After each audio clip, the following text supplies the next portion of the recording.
All right, that'll take us on to item number 8, the Narcan program, recommendation from the Public Safety Committee. And I think, was it you guys seeing this yet?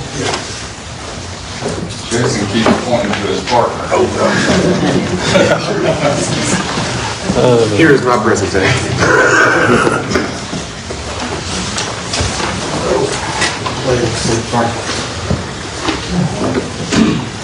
This is a program that I kind of got with the Suffolk County Drug Coalition, which covers Hawkins County, and the Insight Alliance program works with the Suffolk County Drug Coalition. They have a team called Ropes and through the Suffolk County Coalition, and then the Alliance has a program called RES.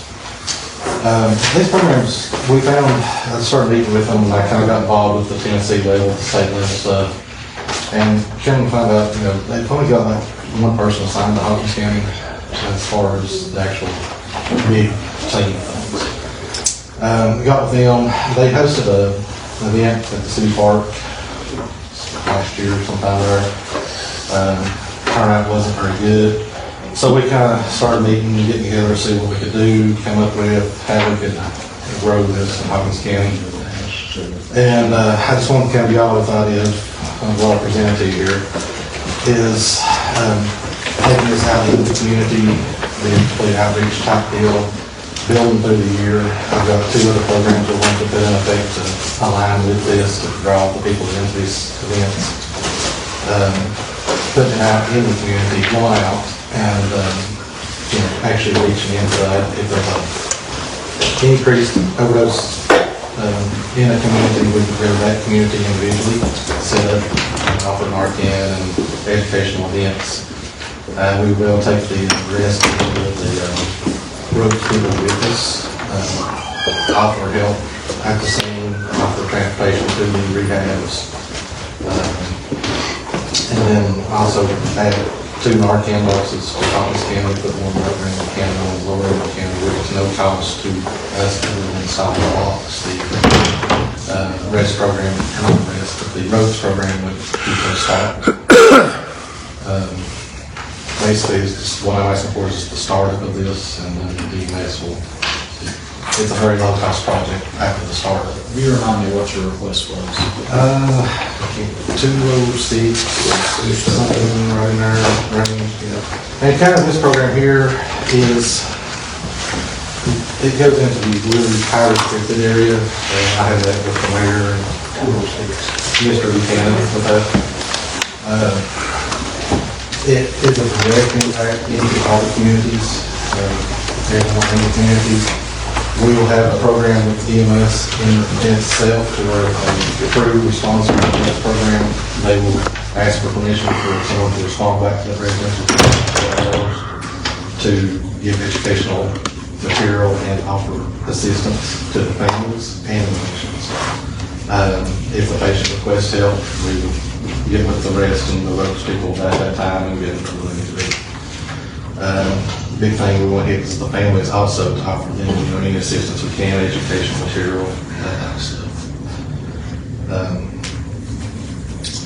It's kind of a pilot thing. It's we work with. I've had several phone calls since the presentation to the public safety from the Health Alliance people around the surrounding neighboring counties. Everyone's been very excited. I did attach 3 letters of recommendation, one from the state level, one from the Alliance, and one from Sullivan County, saying that they do back us in this program, they will assist us in this program. It's just maybe getting it started. It's going to be the biggest thing. Like I said, EMS, you know, it's going to be a low cost once it gets going. EMS, we've got the office people that will do the callbacks areas and stuff. And people in the service. The Narcan boxes are really low cost. The Narcan in the community, the ROADS people will provide. We can leave Narcan behind at the residences. Also, we will have setups. And my community events, we plan on doing 1 month. It's mainly this program is the Narcan, but I do plan on combining it with my child safety program. We're one of the only people in Hopkins County now that, I think the only one program that can install car seats for people, give away car seats. So we do have that getting ready to start up. We've got everybody trained, plan on training more this year with that. And 911 has asked to also participate with us with the suicide prevention. So, kind of a big thing. Been pretty excited about it. Would love to see something like this get started.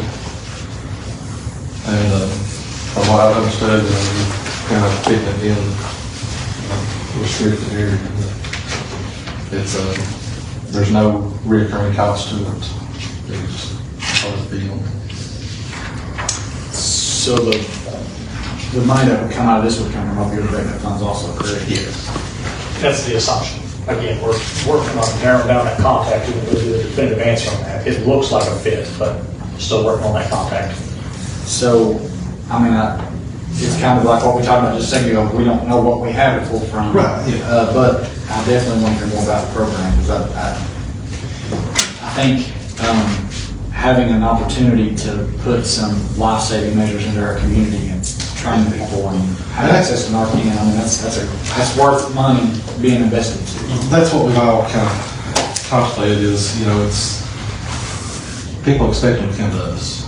We want to go to them. We want to take it out to the community. And we still, I've talked with the Sullivan County Coalition and stuff, you know, we need to try to get a coalition in Hopkins. That's kind of what this kind of started trying to drag full stuff into Hopkins County. I've had a couple phone calls already asking about some funds being transferred into different opportunities for Hopkins County, just from this being out in the public. So, Did we not have a drug coalition here some time ago? from what Sullivan County, the director of Sullivan County explained to me the other day was they attempted to get one going, something, I think the person might have passed away that was starting it. It went to another person, some family issue came up, and it was just something that never fully got off the ground. Is that something the county government sets up or? No, it's actually something Undercover. kind of looking in that direction. Through the health department. Health department, yes, I mean, anybody can really do it, it's just. We just want to be a big part, and that's also I included in this the reporting system to where overdoses are reported automatically to the states. Right now, the only, I don't know that anything will be reported to Hopkins County, to be honest with you, because it has to be manually entered. And this would also get the, where all of our overdose runs run report system.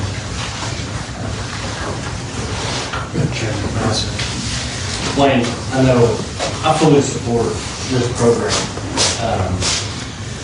You know, we talked it multiple times about, you know, the benefits of this.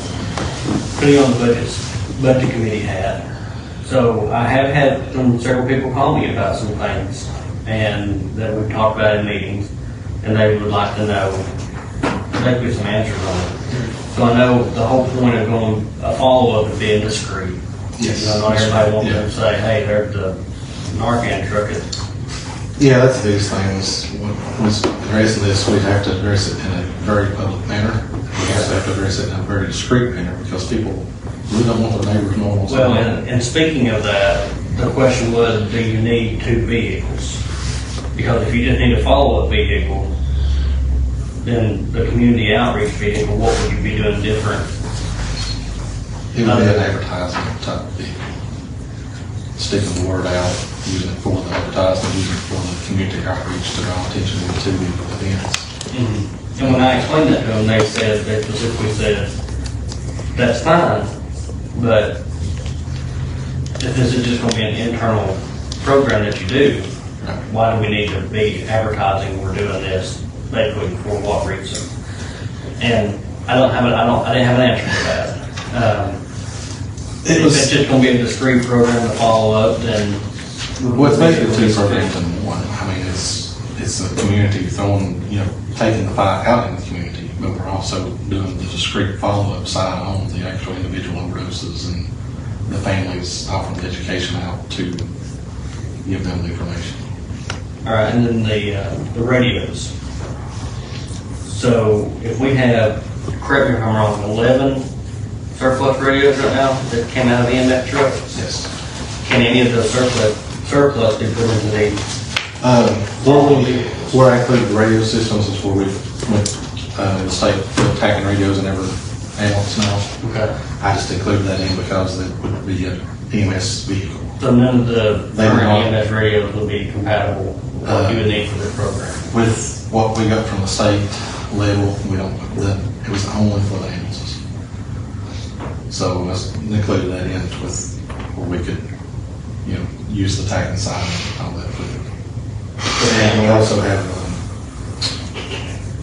radios.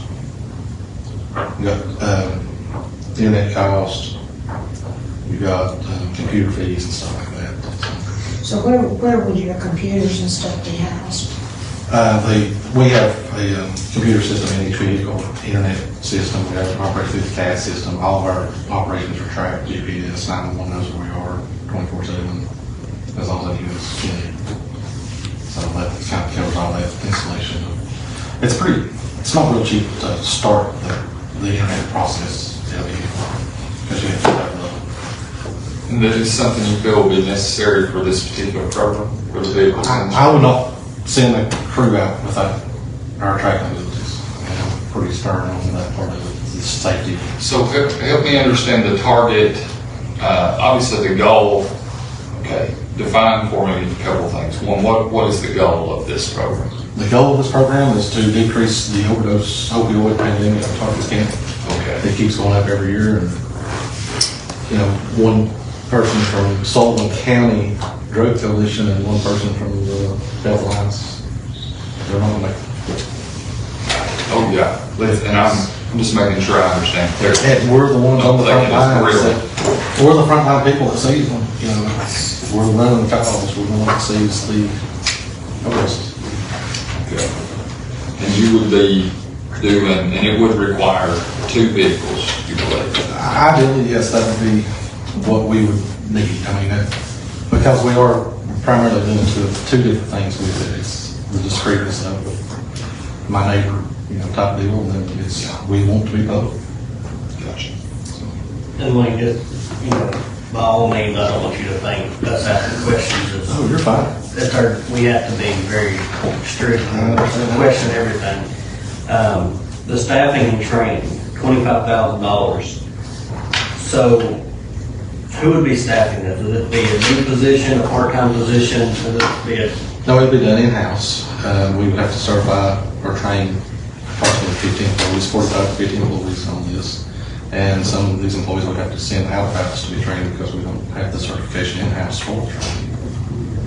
so this would just be for a certification? So up at the top, we've got community vehicle, $56,000 for purchase and outfitting. And then what you got, $56,000 for the initial $20,000. What that would mean, we'd also supply these units with medical supplies, because if they're outside, out in the community, they can respond to calls also. So we don't want to put a unit out that cannot stay alive while it's out there. I definitely think. And we are short one cardiac monitor to supply that, and that would basically be purchasing cardiac monitor. And Nancy, I understand, I completely understand what you're saying. I do think the follow-up vehicle is going to a residence or a business that has a history of a drug problem. I do think that is I think you'd want that equipment available in case they were to land a relapse or somebody else has got a hold of leftover drugs or anything like that. I think that might be it. We try to, every vehicle we have, we try to make sure it has advanced life support. It's just not going to be people know you can't do anything.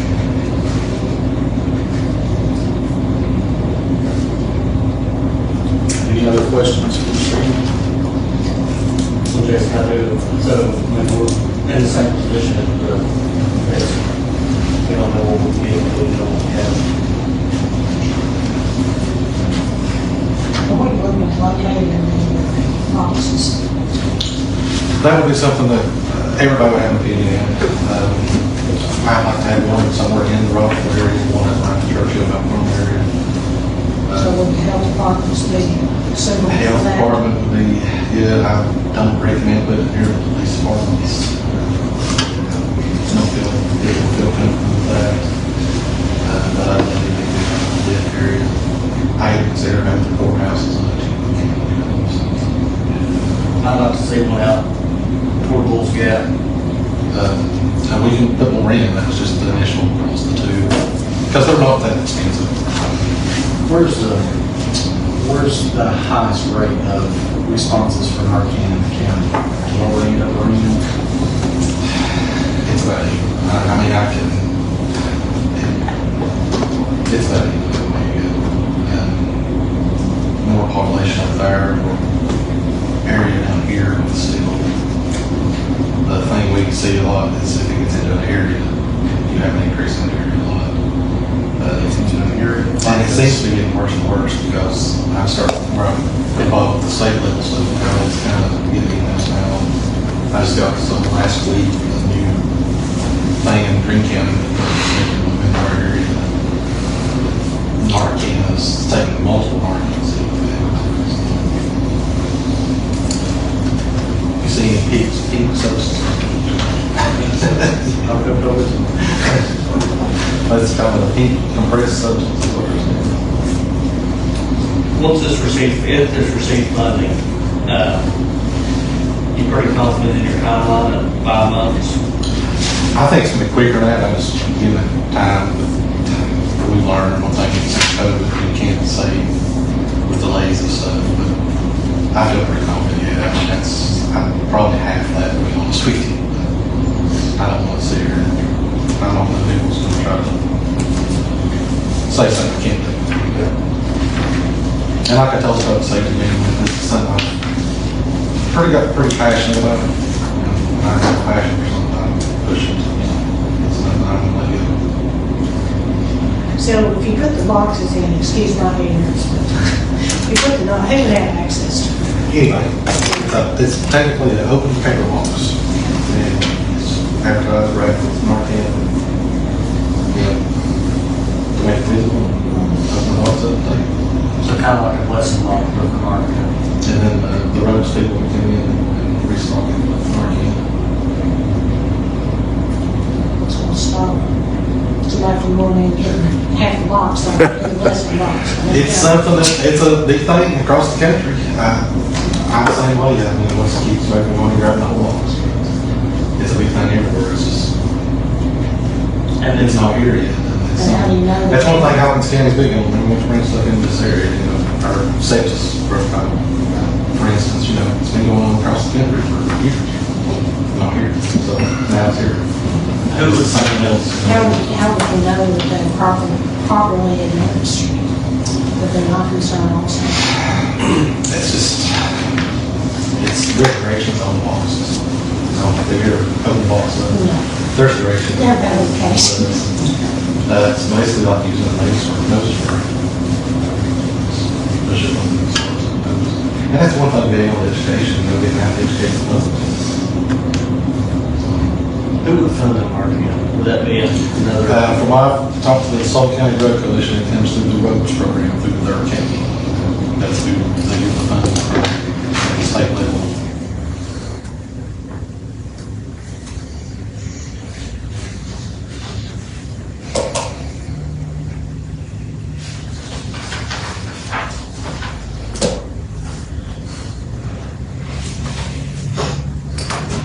All right, anybody else? Eric, when did you say we would know on the opioid funds? As soon as I find a reliable contact, and give me a definitive yes or no. It's hard to do. It's, I've tried to find out people through the program.